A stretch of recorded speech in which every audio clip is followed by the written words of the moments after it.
तो दोस्तों, आज मैं आपके साथ 2 सब्जेक्ट पे बात करना चाहता हूँ।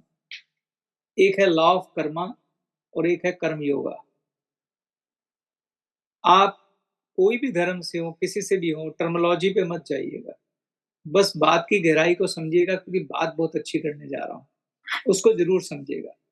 अगर आज गैल्वे परिवार का यहाँ बैठा हर सदस्य इन दोनों बातों को समझ ले और कोई प्रण लेके यहाँ से चला जाए, वो ये कि मैं अपने हाथ में परमार्थ भी रखूँगा और स्वार्थ भी रखूँगा। पैसा भी कमाऊँगा और एक बेहतरीन कंट्रीब्यूटर बनूँगा समाज के प्रति। अगर आप ये 2 प्रण लेके जाएँगे तो परमात्मा भी आपके साथ खुश रहेगा। जो लोग ये कहते हैं कि ये मेरा है, ये मैंने कमाया है और मैं और अपने लिए ही सोचते हैं, वो यकीन मानिए खुश नहीं रह पाते। क्यों खुश नहीं रह पाते? क्योंकि उन्हें मालूम नहीं है कि उनके सिर पे कितना ऋण है, कितना डेब्ट है। जब आप समाज में जो कुछ लेते हैं, अगर उसे आप लौटाते हैं, तो आपको खुशी मिलती है। एक बार किसी की सड़क पर जो है किसी भी बुजुर्ग आदमी को सड़क पार करा के देखिए, सिर्फ़ छोटा-सा योगदान देके देखिए, जिसमें आपका समय ही जाएगा। तो आप देखिएगा आपको कितनी खुशी मिलती है क्योंकि जैसे ही ऋण उतरता है, खुशी मिलती है। तो जो मैं यहाँ कहने जा रहा हूँ, उसको आप ध्यान से सुनिएगा। सबसे पहले मैं लॉ ऑफ कर्मा के बारे में बताता हूँ। तो मेरा प्रश्न है कि कर्मा लॉ ऑफ कर्मा क्या है? कर्म का नियम क्या है?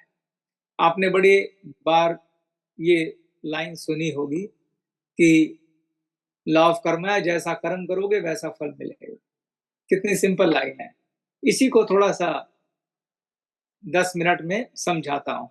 ये हर धर्म में इस लॉ को समझाया गया है और हर धर्म में ये बात कही गई है कि आप अच्छे कर्म करिए। हर धर्म में सिखाया गया है कि आपको अच्छे काम करने हैं। उसकी रीज़न ये है कि लॉ ऑफ कर्मा एग्ज़िस्ट करता है, कि जैसा आप कर्म करेंगे, परमात्मा उसका आपको फल भी देगा। मैं इसको आपको थोड़ा साइंटिफिक वे में बताना चाहता हूँ। सबसे पहले तो कर्म क्या होता है? लोगों को लगता है मैं जो एक्शन कर रहा हूँ वो कर्म है। कर्म आपके विचार से भी होता है, शब्द से भी होता है और एक्शन से भी होता है। यानी जो आप मन के अंदर सोच लेते हैं और आपने किसी को कुछ कहा नहीं है, वो भी कर्म है। क्योंकि कर्मा एक एनर्जी है, राइट? एनर्जी हमेशा 2 लोगों के बीच में जो एक्सचेंज होती है उसको हम कर्मा कहते हैं। कैसे? आप खुद भी रिलेट कर जाएँगे जो मैं कहना चाह रहा हूँ। आप आपके मन में किसी को लेके गुस्सा है, ये एक थॉट है और आप उसको ज़ाहिर नहीं कर रहे हैं। आप उसके सामने मुँह पर मीठी-मीठी बात कर रहे हैं, लेकिन आपके अंदर गुस्सा है। यकीन मानिए कि वो गुस्से की जो ऊर्जा है वो उसके पास जाएगी और वो व्यक्ति भी आप चाहे कितनी भी मीठी बात करो, आपके लिए अच्छा फ़ील नहीं करेगा। इसे विचार कर्मा कहते हैं। शब्द में आपने कोई एक्शन नहीं किया, मगर आपने उस गुस्से में दूसरे व्यक्ति को गाली भी दे दी, चिल्ला भी दिया, वो भी कर्मा है। तीसरा है एक्शन। एक्शन मतलब जब आपने कोई ऐसा काम किया जिससे दूसरा व्यक्ति हर्ट हो गया, दुखी हो गया या खुश हो गया, दोनों ही। क्योंकि कर्मा 2 तरह के होते हैं, अच्छे कर्मा, बुरे कर्मा, पर दोनों ही कर्मा होते हैं और फल भी 2 तरह के हैं, अच्छे फल और बुरे फल, ठीक? तो 2 लोगों के बीच में कार्मिक ऊर्जा का जब अदलाव-बदलाव होता है, तो कर्म बंधन क्रिएट होता है। इसे हम लॉ ऑफ कर्मा कहते हैं। और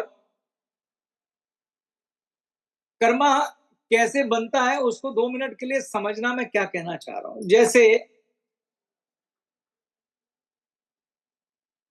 राम जो है कोई 2 नाम ले लेते हैं। जैसे 2 नाम ले लेते हैं, मैं अपना और संजीव का नाम ले लेता हूँ। मैं और संजीव छिब्बर, राइट? हम दोनों का कुछ झगड़ा होता है और संजीव गुस्से में मुझे कुछ हर्टफुली मतलब कुछ ऐसी बातें बोलते हैं जिससे मुझे तकलीफ होती है।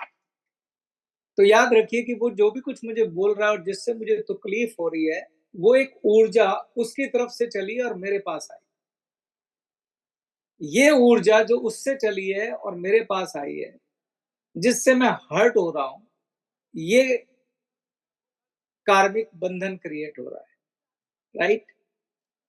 और इस बात की अति संभावना है कि ये ऊर्जा जो मुझे वो दे रहा है, इस बात की बहुत हाई संभावना है, 100% ही कह लीजिए कि ये वही ऊर्जा है जो कभी पहले मैंने उसको दी थी। जो भी व्यक्ति हमारे साथ आज बुरा बर्ताव कर रहा है, जिसका आपको बुरा लग रहा है, तो समझिए कि कभी ये ऊर्जा आपने उसको दी थी, राइट? तो यही कार्मिक साइकिल होती है। मैंने आपको ये सिर्फ एक सिंपल उदाहरण से समझाया है।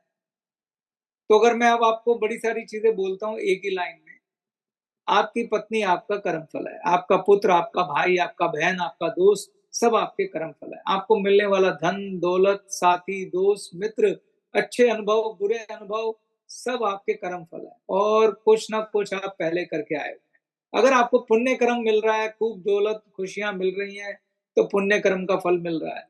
कोई आपको के साथ गलत कर रहा है, उल्टा-सीधा हो रहा है, तो वो कोई पूर्व जन्म के बुरे कर्मों का फल है। तो कहने का मतलब है कि जो पहले हो गया उसको तो हम कंट्रोल नहीं कर सकते।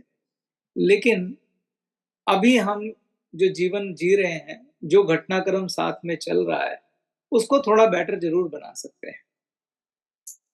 आप ये बात याद रखिए कि जो भी यूनिवर्स में आप डालेंगे, वो वापस ज़रूर आएगा। What goes around comes around. आप जब ये ऊर्जाएँ बाहर निकालेंगे, किसी की तरफ भेजेंगे, तो ये लौट कर ज़रूर आएँगी। अगर आपको पता है कि मैं जो भी बाहर भेजूँगा ये लौट के ज़रूर आएँगी तो आप सजग हो जाइए, अलर्ट हो जाइए। जैसे ये वैसी बात है कि अगर आपको मालूम हो कि अगर मैं किसी को कोई गिफ्ट दे के आऊँगा तो वो गिफ्ट लौट के मेरे पास ही आएगा, तो मुझे लगता है कि आप गिफ्ट देते हुए ध्यान रखेंगे कि आप वापसी में क्या चाहते हैं, राइट? तो